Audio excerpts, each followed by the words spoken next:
गुज़िश्ता 7 साल से Panama case supreme court में ज़ेर इल्तवा है। पनामा पेपर्स में 436 पाकिस्तानियों के नाम आए थे, लेकिन सिर्फ शरीफ खानदान के खिलाफ कार्रवाई हुई और इस कार्रवाई के नतीजे में नवाज शरीफ ना सिर्फ वज़ीर आज़म नहीं रहे बल्कि सियासत के लिए ताहयात नाअहल भी हो गए और फिर पार्टी सदारत से भी महरूम हो गए।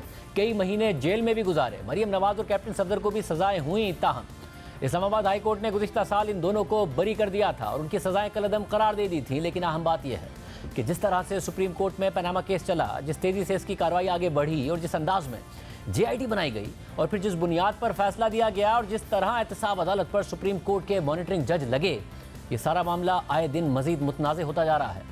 और आज तो खुद सुप्रीम कोर्ट के 2 मुअज़्ज़िज़ जजेस ने इस पर सख्त सवाल उठा दिए हैं। पनामा केस में दरख्वास्त गुजार जमात इस्लामी ने आज सुप्रीम कोर्ट से एक बार फिर दरख्वास्त की कि पनामा केस की तहकीकात के लिए जुडिशल कमीशन बनाया जाए। तो जस्टिस सरदार तारिक मसूद ने रिमार्क दिए कि आपको पनामा पेपर्स में नामजद अफराद के खिलाफ तहकीकात में क्या दिलचस्पी है। तो जमात इस्लामी के वकील ने जवाब दिया कि पनामा पेपर्स में अवामी पैसे का मामला है। तो जस्टिस सरदार तारिक मसूद ने सवालात उठाए कि यह ख्याल तब क्यों नहीं आया कि जब 24 समातों के बाद आपने केस अलग करने का कहा था, उस वक्त आपने एक ही खानदान के खिलाफ केस चलने दिया। क्या आपका मकसद एक ही खानदान के खिलाफ केस चलाना था? जब मालूम था कि अवामी पैसे का मामला है तो बिला तफरीक केस चलाने का क्यों नहीं कहा? 7 साल बाद आपको मफाद आमा क्यों याद आ गया? जैसे सरदार तारिक मसूद ने मजीद कहा कि 436 नाम भी पनामा स्कैंडल का हिस्सा थे। पनामा केस में 5 रुकनी लार्जर बेंच आपको इतना बड़ा रिलीफ दे रहा था, तो केस अलग क्यों किया? कुछ कहना नहीं चाहता, लेकिन ये कुछ और ही मामला था। बेंच खुद 436 अफराद के खिलाफ तहकीकात का मामला अलग करता तो और बात थी। ऐसी क्या वजह थी कि आपने अपनी दरख्वास्त को पनामा केस से अलग करने का कहा? जैसे सरदार तारिक मसूद ने रिमार्क दिए कि FBI, FIA, NAB और स्टेट बैंक मौजूद हैं। आप कानून को बाईपास नहीं कर सकते। क्या रियासती इदारों को बंद करके सारे काम सुप्रीम कोर्ट से ही करा लें? क्या आपने 7 साल में पनामा पेपर्स में नामजद अफराद के खिलाफ तहकीकाती इदारों को दरख्वास्त दी? तो जमात इस्लामी के वकील ने जवाब दिया कि मेरे पास फिल वक्त रिकॉर्ड मौजूद नहीं है। तो जस्टिस सरदार तारिक मसूद ने रिमार्क दिए कि पनामा केस में एक फ़र्द की नाअहली के लिए उस वक्त दरख्वास्त दायर की गई। कानून को अपना रास्ता इख्तियार करने दें। 7 साल तक आपने किसी को नहीं कहा कि मुल्क लूटने वालों के खिलाफ कार्रवाई करें। क्या सुप्रीम कोर्ट पनामा पेपर्स के 436 अफराद को बगैर नोटिस के फैसला कर सकती है? पनामा पेपर्स में कारोबारी तबके के नाम भी थे। क्या आप कारोबारी तबके को मुल्क से भगाना चाहते हैं? ये तो कुदरती इंसाफ के खिलाफ है। ऑफशोर कंपनी बनाना जुर्म नहीं है, लेकिन बनी कैसे, ये अहम है। बेंच के दूसरे रुकन जैसे अमीनुद्दीन ने रिमार्क दिए कि यहाँ बैठकर बहुत सी बातें करने को दिल चाहता है, लेकिन नहीं कर सकते। पहले कानूनी तरीके से बैरून मुल्क रकम ट्रांसफ़र की जाती है और फिर बदनाम करने के लिए मुहिम चलाई जाती है। जैसे सरदार तारिक मसूद ने रिमार्क दिए कि सुप्रीम कोर्ट को इस्तेमाल ना करें। तो जमात इस्लामी के वकील ने कहा कि एक मिसाल तो पहले ही मौजूद है। जैसे सरदार तारिक मसूद ने रिमार्क दिए कि मिसाल तो ये भी है कि 436 अफराद में से एक ख़ानदान को अलग करके केस चलाया गया। जमात इस्लामी के वकील ने जवाब दिया कि तहकीकाती इदारों का हाल यह है कि 3 साल पहले नोटिस हुआ और अब तक जवाब ही नहीं आया। इस पर जस्टिस सरदार तारिक मसूद ने रिमार्क दिए कि जब आपने 2016 में केस अलग किया था तब तमाम इदारे जवाब जमा करा चुके थे। ऐसा भी क्या हुआ था कि 24 समातों के बाद एक ख़ानदान के सिवा तमाम केसेस अलग किए गए? देखना होगा कि आर्टिकल 184(3) में ये केस कैसे सुना जाए। अब तो आर्टिकल 184(3) के बारे में मुख्तलिफ आरा पाई जाती हैं। अब ये वही सुप्रीम कोर्ट है जिसके 5 जजेस ने पनामा केस सुनते सुनते बेटे से काबिल वसूल तनख्वाह ना लेने के जुर्म में नवाज शरीफ को बतौर वजीर आज़म नाअहल कर दिया था और बाकी अफराद के खिलाफ कोई कार्रवाई ही नहीं की गई थी। उस बेंच में जस्टिस आसिफ सईद खोसा, जस्टिस गुलजार अहमद, जस्टिस एजाज अफजल, जस्टिस अजमत सईद शेख और जस्टिस एजाजुल हसन शामिल थे।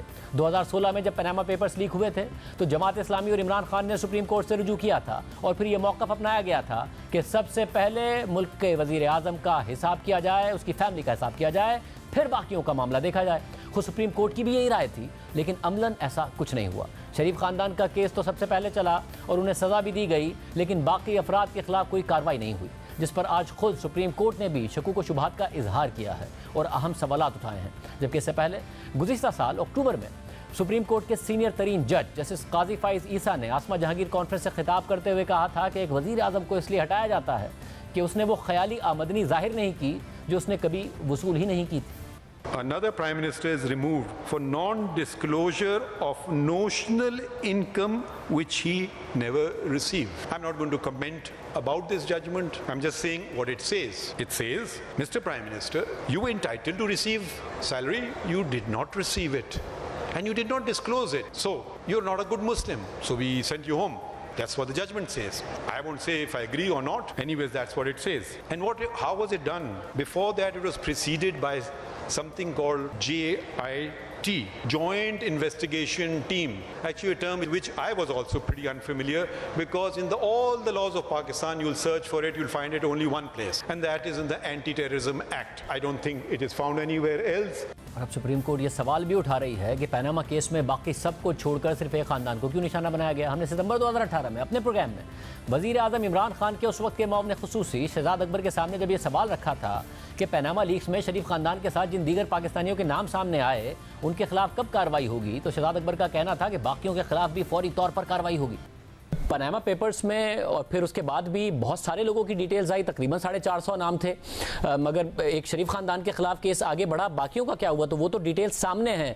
उनके असासे देखिए और फिर देखिए कि उन्होंने एफबीआर में डिक्लेयर किए हैं या नहीं किए, टैक्स पे किया या नहीं किया, किस तरीके से वो पैसा बाहर लेके गए, ये काम तो तेजी से हो सकता है। जी बिल्कुल, जो आज कैबिनेट को मैंने ब्रीफिंग भी दी इस मामले के ऊपर, उसमें ये दो चीजें टारगेट करके बताई गई हैं कि पनामा के अंदर जितने नाम आए हैं और पैराडाइज लीक्स के बाद उसमें हुई थी पनामा के बाद, उसके अंदर भी पाकिस्तानियों के नाम हैं, तो उन तमाम केसेस को दोबारा से असर नो ये यूनिट देखेगा और उसमें जो हाईलाइटेड या ज्यादा अमाउंट के केसेस हैं या जहां पे आपको कोई एविडेंस या लिंक मिलता है फॉर मनी लॉन्ड्रिंग या कोई भी प्रेडिकेट ऑफेंस का, तो उन केसेस को फौरी तौर पे रेलेवेंट इदारे की मदद से परसू किया जाएगा। मतलब और ये क्या बिल्कुल फौरी तौर पर नहीं हो सकता? असासा, पनामा या पैराडाइज लीक्स ने बता दिया, एफबीआर के डेटा फौरन देखिए कि वो डिक्लेयर हुआ है या नहीं हुआ और कानूनी तौर पर गया है या नहीं गया, क्योंकि इस पे काम हुआ नहीं बिल्कुल भी शरीफ खानदान के अलावा, तो ये फौरी तौर पर काम नहीं हो सकता। जी बिल्कुल, ये बिल्कुल फौरी तौर पे होगा। और मगर इसके बाद 3.5 साल तक तहरीक इंसाफ की हुकूमत रही,